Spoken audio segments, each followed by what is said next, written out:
Hello, everybody. Welcome back. This is Honest E Discussions with Melanie and Kimberly. I am Melanie. Hi, I'm Kimberly. Happy holidays. Happy holidays. What do you want to talk about today, Kimberly? Okay, so I was watching after our new president was elected, and I'm wondering, why is it that when the Black Lives Matter groups or Black groups gather, it's heavily policed and it's heavily considered a riot. And then when whites or other groups gather, it's called a protest. That's a good question. And I have to come up with an answer, right? That's a hard one. I think this maybe the answer goes back to a conversation we had over the summer about fear. And what the expectation of a large group, not the expectation, but the perception of a large group, and I think we all have maybe a different perception about what the large groups are going to do. But I think that, I mean, I don't know, maybe we could go based on what happened here in Chicago in the summer.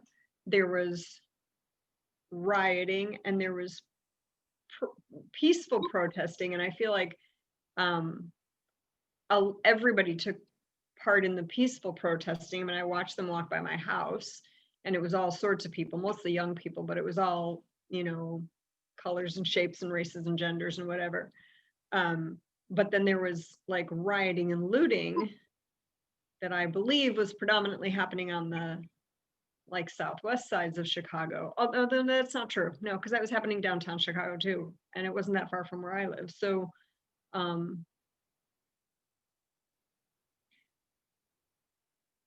I think, I don't know. I mean, I think maybe, it depends on what the situation is in general. I mean, this summer, I think that there was different kinds of anger between the anger that the white people felt on behalf of the injustice to George Floyd, for example, versus the anger felt by the Black people. It's a different kind of anger. So the white population's reaction was different from the Black population. So then maybe then there's sort of an expectation that's set that, white people will always protest in one way and Black people will always protest in another way. And I don't think that that's true or fair. I think it just depends on what the situation is. So as far as the president goes, I didn't really see any of that. I think I was in my happy bubble of Chicago where everybody was, honking their horns. And I was, we were out in the car that day and people were honking their horns and cheering and waving. And so I was just sort of in the whole happiness, celebratory mood. And if there was anything going on anywhere else in the world, I was not aware and didn't want to know.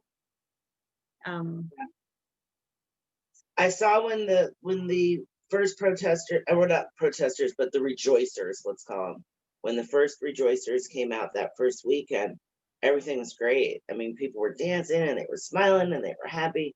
And it was the first time I've seen people really, really happy in a long time. Long time.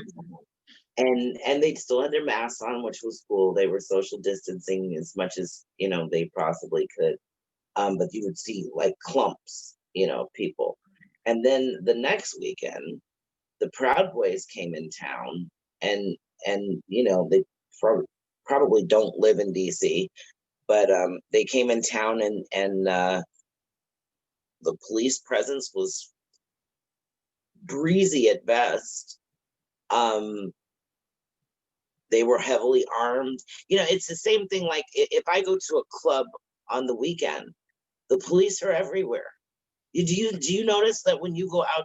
I mean, I don't know if you go out to clubs or not, but when you used to go out to clubs, or if you still go out to clubs, did you ever see the police just like 10 cars deep? No. But when I went to the Billy Joel concert at Wrigley a couple summers ago, we came out and there was we took a picture of this guy in full like riot gear with a machine gun standing in the middle of, what is that, Addison and Clark, and I was like, what the, and my son was like, well, they have to protect all of us just in case this guy was like standing in the middle of the street. And I remember being a little like shocked that You just gave me a good question. When you got shocked by that, yeah. how did you feel?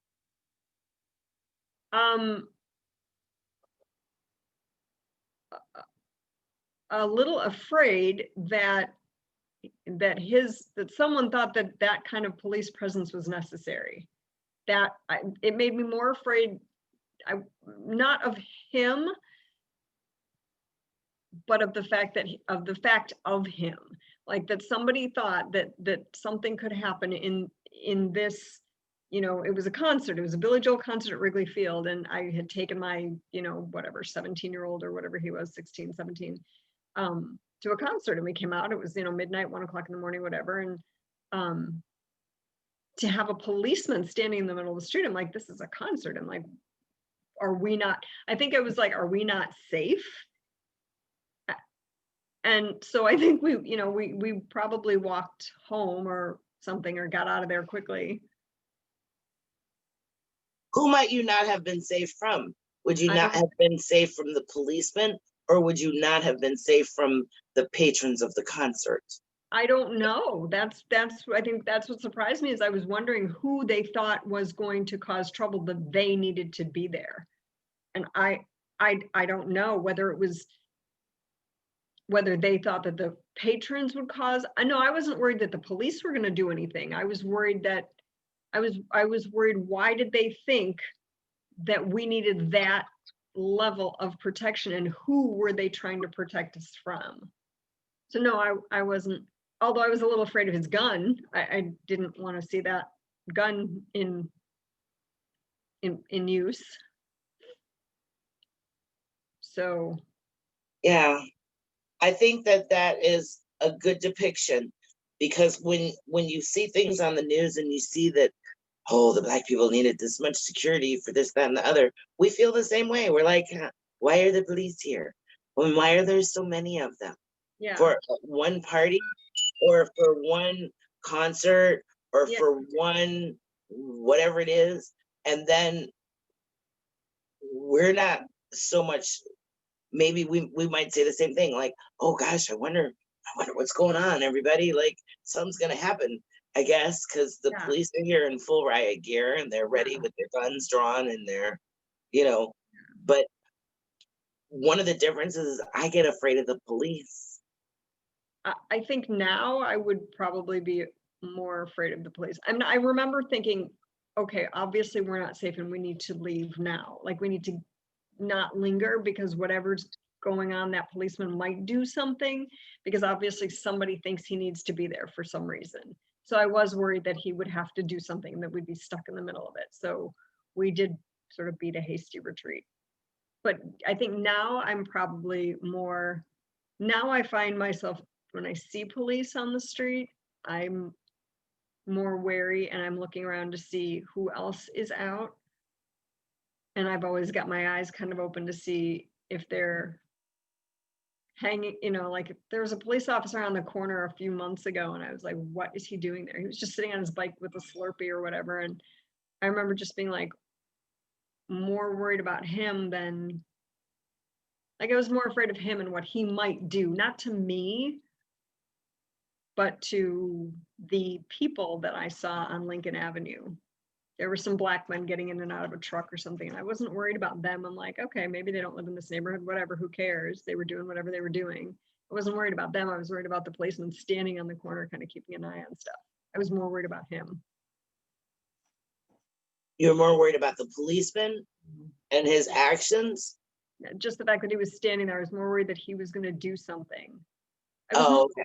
So I think that, like we talked about kind of earlier on, like I would have in the past been taught by my history to be wary of the Black men who were getting in and out of their truck on on Lincoln Avenue. It's like, oh, what are they doing here? They don't live in this neighborhood. Well, I saw them and I'm like, okay, well, it's the middle of a work day. Of course they're here because there's food and there's stuff to do and whatever, who cares? I don't know, and Oh, then they were getting in an SUV, yeah, something like like a that. personal car, right? Yeah, Not yeah, yeah. like a No, yeah, food just like truck or a something. personal, like a little, like a, I don't know if it was a pickup truck or an SUV or Yeah, a van or something, but it was theirs. Or it might have been their work thing. I don't remember, but I remember they were just kind of, but there were other people out there and I was like, all right, there's people. It's the middle of a weekday. It's lunchtime, whatever. But then there was this cop on the corner and I was more worried about what he would do. And that's not I mean, I shouldn't have had to have been worried or thinking about what any of them were going to do. I shouldn't have, I wasn't worried about what the black guys were going to do, but in the past I might have been, and I wouldn't have been worried about the policemen. But now I'm worried about the policemen and not worried about what the men were going to do. But I shouldn't really have to worry about what anybody's going to do. It should just be like, it's, it's Richard Scarry's busy day in the neighborhood kind of thing. I mean, I shouldn't have to worry about, everyone's just at work doing their thing. yeah. Well, I think about stuff like that, especially now. I mean, we've got COVID, so we're kind of inside a lot. But with the holiday season approaching, even as far as going to the mall, I know I need to get some Christmas presents. I'm scared to get stuff mailed because I don't think it'll get here on time, and I've been procrastinating. But I get nervous now, like just going to the mall. And I know Water Tower put some major lockdown on teenagers now. The teenagers can't come to Water Tower after, I think it's 4 o'clock. After 4 o'clock if they're under 18. Yeah, my son actually got kicked out right before his 18th birthday. And, oh, wow. And I kid you not, he and his best friend were carrying their bags from the Lego store. And I'm sorry, but boys who are shopping at the Lego store are not causing trouble. And they got kicked out. Yeah. I went with my daughter a few years ago and probably like 4 of her friends. And well, you've got 2 boys. So if you go to the mall with 5 girls who were probably, I want to say they were like 13 then, there's a very high pitched noise that little girls can make that you want to back away from. They giggle and I don't want to hear what they're talking about. I was on my phone, kind of flipping through my phone, and I was probably a good 3 or 4 feet behind them, just like, all right, this is where I can stand the decibel level. And they have I'm not sure if they're state troopers or what they are in the mall right now with the bear hats on. And they approached them at least 6 times. Oh, yeah. I'm like, excuse me, I'm with them. Walk away, walk away, walk away. Yeah. And they just kept approaching them, kept approaching them, kept approaching them. And I was, like I said, I was lagging behind them. But clearly, if you looked, behind them just a little bit, I was very noticeable. And clearly, there's these little girls, and there's one lady just walking by herself, like that kind of looks like one of them just a wee bit, so I'm noticing things like that now. There's so much turmoil, there's so much police presence, there's so much just like smothering. Yeah, I mean, there's a part of me that, when I see the police presence, there's a part of me that's like, okay, good, we're protected, and that's good. It's good to be protected, but only if they're doing what they're supposed to be, only if they're protecting all of us the same. And it's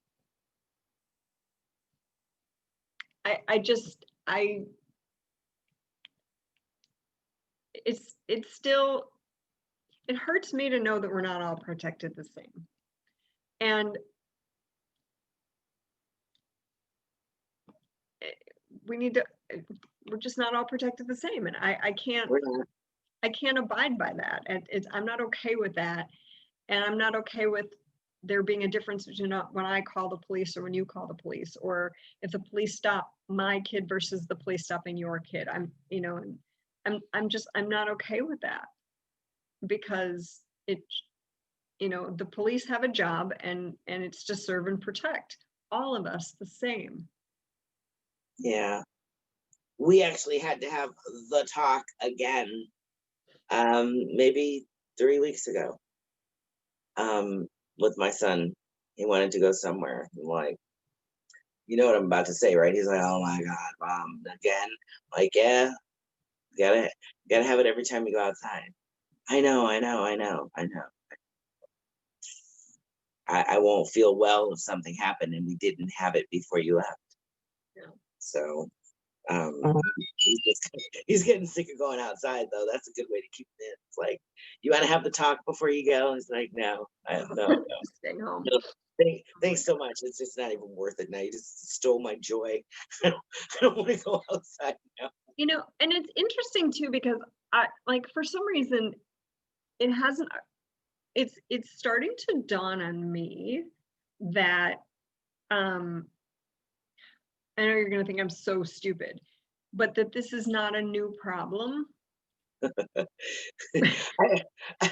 I'm sorry I laughed. I'm sorry. Right, I know. Hear me out here. No, hear me out. Because no, I know, and I think that's the issue, is that we're trying to overcome this problem, and that we should have been over it by now. And I think that as much as I'm aware and I've seen videos and I've read things, I'm reading a book right now that was written like 6 years ago, but it takes place in like 1967 or something, and it's a detective novel. We've run out of stuff to read, so I'm just reading anything that's on the shelves, since I can't go to the library at this point. So and I just found this book, and it's written by a Black man who must have some knowledge of like detective stuff. So the main character is a detective, and he talks about some of the, like, he describes people, and so that the reader's clear which are the white people and which are the Black people in the story. But he also sometimes talks about, like, about how it's like his life on the line when he leaves the house, and how he worries about his son and he worries about his daughter and stuff like that. And I'm like, wait, this was a problem back in the 60s. And I'm like, well, duh. you know but it's kind of surprising to me, because I think that, I mean, obviously I know this, I'm not stupid, and I know, but I think for some reason it's still, maybe it just surprises me that it's like, to see it in the story from 50 some years ago. You just nailed it. Good job, Melanie. You just nailed it. So go ahead. I'm sorry. Go ahead. No, I don't know. I don't know what I was gonna say. I think there's something about it that surprises me, that it's like, well, why was this happening? Why is what's happening now happening in this book that takes place in 1967? That's what it is.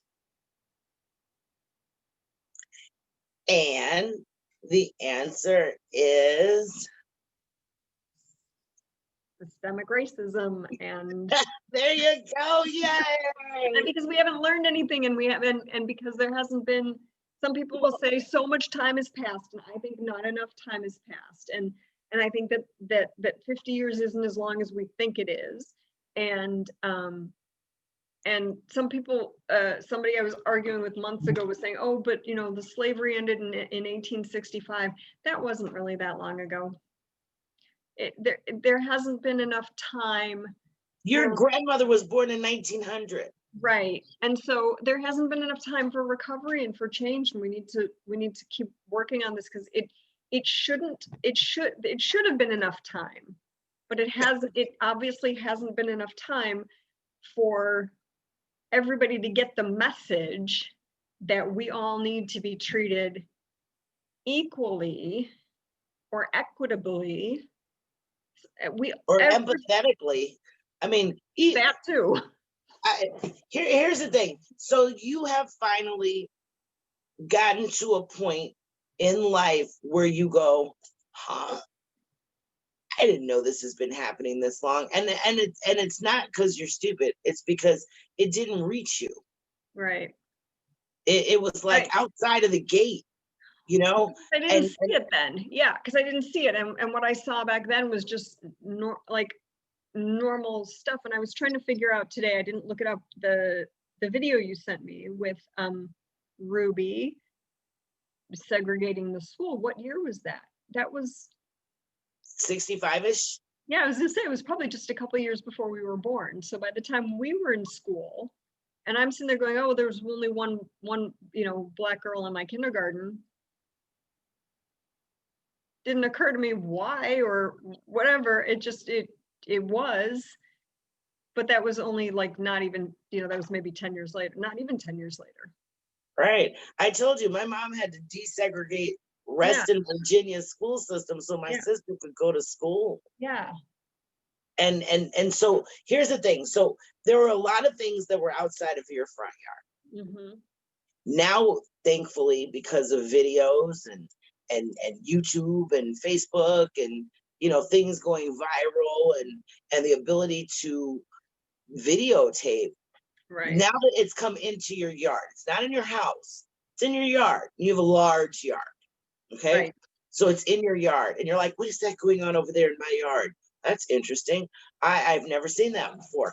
And so when you see these protests where there is, and I'm not saying looting is good, I think the looting is kind of stupid, but um the outrage behind the initial thing before it gets to looting, let's put it like that. The outrage is like, when you said, wow, I didn't know this has been going on for the last 50 years. It's like the flip side of that is still, this is going on right, still for 50 years. When is it going to stop? And so the outrage gets more outrageous because still, this is going on. Oh, and it's like old news at the point where it's like you're beating a dead horse with this old news. right. Stop with all BS and stop with and when people, oh, black people are so angry. Well, yeah, we kind of have a right to be. Right. We're not all angry, but It's that's the stuff justified. that would piss off anybody. And Right. so when people say, well, I can't believe they're so angry. Slavery was so long ago. No, it wasn't. It wasn't. Wasn't that Especially long since your ago. And grandmother was born in 1800. yeah, yeah. And So it, she's one generation right, removed, well, two, your parents and then your grandmother. So right, that's right at you.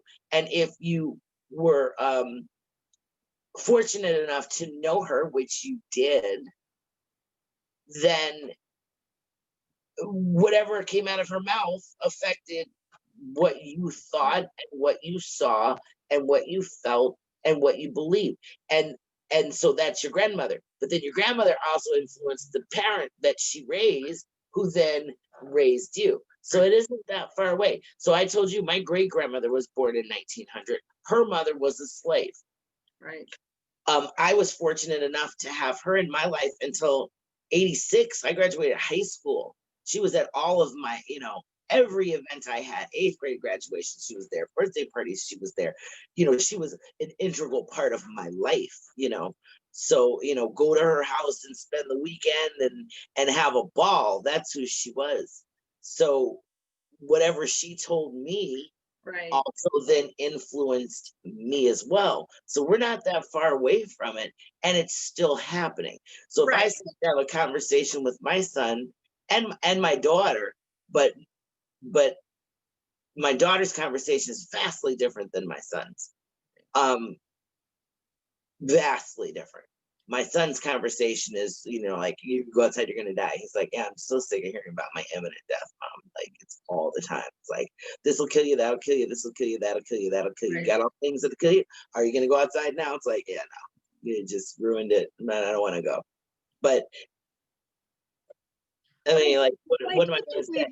I do think we've come a long way from my grandmother's. I mean, I only had that one grandparent. My other grandparents died before I was born, and they were all just even a little bit older. They were all born in the late 1800s, actually. Oh wow. Yeah.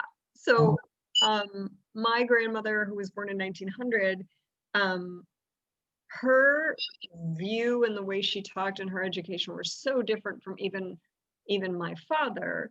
And then my father's views, I mean, I think he was pretty open-minded, but I do remember there were things in my childhood that I would never occur to me to say or do to my, with my kids. And my kids are even so much more knowledgeable. And so 4 generations of, my family, my kids are just like wildly accepting and understanding, and even more so than I've been, although I also see me at, let's say, 18 versus me now on this topic, very different. It's been it's evolved, and I think just it's just a matter of being open-minded and looking around and understanding, like, what's right and what's wrong, and just really understanding what's wrong. And so I'm hoping that by the time we get to us being grandparents, that our children are going to do a fantastic job with their children, and it will continue to evolve, and hopefully we'll get to a point where all this mess will be over. Hopefully. I feel old in saying I'm not real optimistic, but it would be wonderful.